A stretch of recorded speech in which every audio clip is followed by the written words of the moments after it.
প্রশাসনিক যদি 50,000 জন থাকে আইন মান্য কিন্তু ডিক্কম তোর গরম 50,000 পুলিশ নিয়ে থাকলেও ঘরে গিয়ে মেরে ফেলবো। তোর ভাইকে যেমন 10,000 মানুষের মাঝখানে গুলি করে মেরেছি।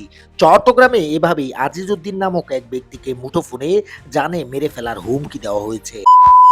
তোর বাইরে মাগির হওয়া 10,000 মানুষের ভিতরে যাই ন মারাই মাগির হওয়া আর 10-12 জন প্রশাসনিক না কি শুনুর ভালো ন মাগির হওয়া আজিজউদ্দিন বাইজিদ থানা শ্রমিক দলের সাবেক সাধারণ সম্পাদক ও নিহত আলোচিত সরোয়ার বাবলার ভাই গত 5 নভেম্বর বিকেলে বাইজিদের চাইতাতলি এলাকায় বিএনপি প্রার্থী এরশাদুল্লাহর গণসংযোগকালে সরোয়ারকে গুলি করে হত্যা করা হয়।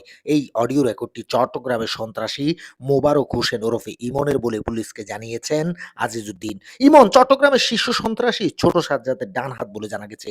গত রোববার হোয়াটসঅ্যাপের মাধ্যমে তার মুঠোফোনে এটি পাঠানো হয়। যদিও এর আগে মেরে ফেলার এমন একাধিক অডিও তাকে পাঠানো হয়েছিল।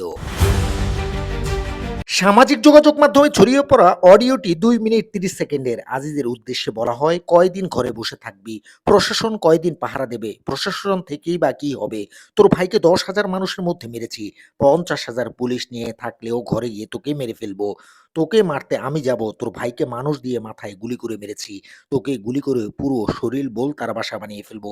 আজিজকে হত্যার হুমকি দিয়ে আরো বলা হয়, তোকে মারলে কি হবে, একটি খুন করলে যে সাজা 10টি খুন করলেও সেই সাজা।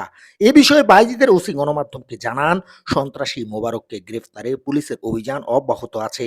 বিদেশি নম্বরে হোয়াটসঅ্যাপ থেকে তিনি হুমকি দেওয়া সহ নানা অপরাধ করে আসছেন। রায়হান হোসাইন, প্রথম কণ্ঠ, চট্টগ্রাম।